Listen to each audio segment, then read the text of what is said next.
Hello बच्चों, let's read our question. The biological enzymes used to synthesize DNA segments in retroviruses. Retrovirus में कौन सा biological enzyme होता है जो कि डीएनए सेगमेंट को सिंथेसाइज करने के लिए यूज होता है? तो आपके ऑप्शंस हैं A reverse transcriptase, B restriction endonuclease, C restriction exonuclease, D restriction DNase. तो ये सारे ऑप्शंस हैं, इनमें से हमें करेक्ट आंसर देखना है। तो हमारा जो की कंसेप्ट हो जाएगा वो हो जाएगा, किसमें देखना है हमें? रिट्रोवायरस। अब ये रिट्रोवायरस में कौन कौन से हमारे रिट्रोवायरस जो होता है उसका नाम ऐसे पड़ा है क्योंकि उसमें रिवर्स ट्रांसक्रिप्शन का प्रोसेस होता है। तो जो रिट्रोवायरस होते हैं वो कौन कौन से होते हैं?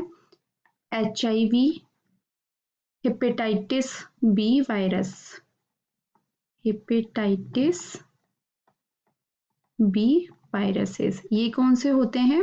HIV मतलब human immune deficiency virus, hepatitis B virus जो होते हैं रिट्रोवायरस होते हैं। इनमें क्या होता है? सिंगल स्ट्रैंडेड RNA मिलता है, सिंगल स्ट्रैंडेड RNA मिलता है।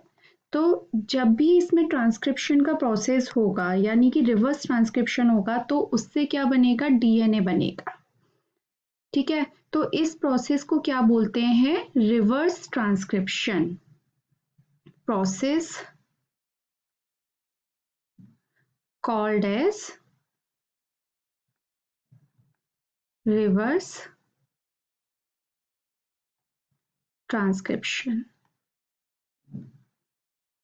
नॉर्मल ट्रांसक्रिप्शन में क्या होता है? डीएनए से आरएनए बनता है, लेकिन इसमें क्या हो रहा है? आपका आरएनए से डीएनए बन रहा है, तो इसको हम बोलेंगे रिवर्स ट्रांसक्रिप्शन। इसमें जो एंजाइम की जरूरत पड़ती है उसको बोलते हैं reverse transcriptase. Okay, reverse transcriptase, इसको जो एंजाइम यूज होता है उसको बोलते हैं रिवर्स ट्रांसक्रिप्टेज। तो हमारा जो इसमें पूछा है कि biological enzyme use to synthesize DNA segment in retrovirus, तो हमारा जो आंसर हो गया वो क्या हो गया? Reverse transcriptase, A option. जो बाकी के ऑप्शन है बी रेस्ट्रिक्शन एंडोन्यूक्लियस या और रेस्ट्रिक्शन एक्सोन्यूक्लियस, रेस्ट्रिक्शन डीएनएज। तो जो बी ऑप्शन है वो है रिस्ट्रिक्शन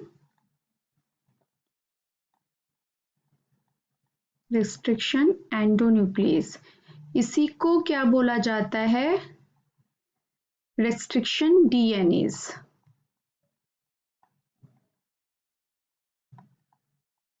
रेस्ट्रिक्शन डीएनएज।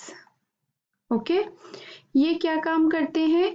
ये एक स्पेसिफिक साइट पर, ठीक है, जो ये एंजाइम क्या करते हैं? कुछ स्पेसिफिक साइट को रिकॉग्नाइज करते हैं जिनको कि बोलते हैं रेस्ट्रिक्शन साइट्स, और उन पर डीएनए को, उस साइट पर डीएनए को क्या करते हैं? क्लीव कर देते हैं, मतलब काट देते हैं, तोड़ देते हैं। ठीक है, रिकॉग्नाइज स्पेसिफिक साइट, और उन साइट्स को क्या बोलते हैं? रिस्ट्रिक्शन साइट्स, और वहां पर उस साइट पर क्या कर देते हैं? क्लीव द डीएनए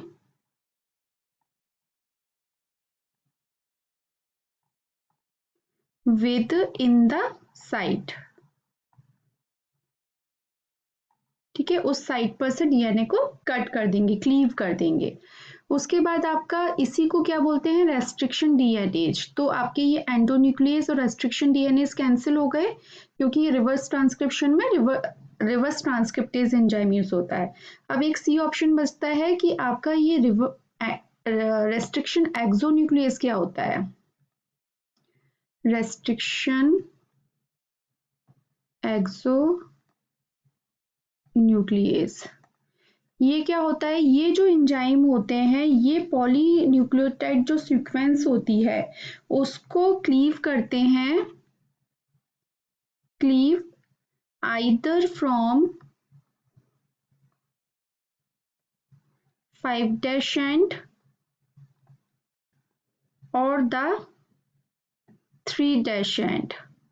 मतलब एक बार में एक ही जगह पर, जैसे आपका कोई पॉलीन्यूक्लियोटाइड सीक्वेंस है 5' to 3', तो ये क्या करेंगे, इन साइट्स पर कट करते हैं, ये मतलब इन साइट्स पर ये एंजाइम इन साइट पर क्लीव करेंगे, जबकि जो एंडोन्यूक्लियस होते हैं वो बीच में कोई स्पेसिफिक साइट है उस पर क्लीव कर सकते हैं। ठीक है, तो हम ये कह सकते हैं कि जो अब हमसे जो क्वेश्चन में पूछा था कि आपका डीएनए सेगमेंट जो सिंथेसाइज करता है रेट्रोवायरस में वो कौन सा है, रिवर्स ट्रांसक्रिप्टेज, ऑप्शन ए आपका आंसर होगा। आई होप आपको ये आंसर समझ में आ गया होगा। Thank you so much, all the best.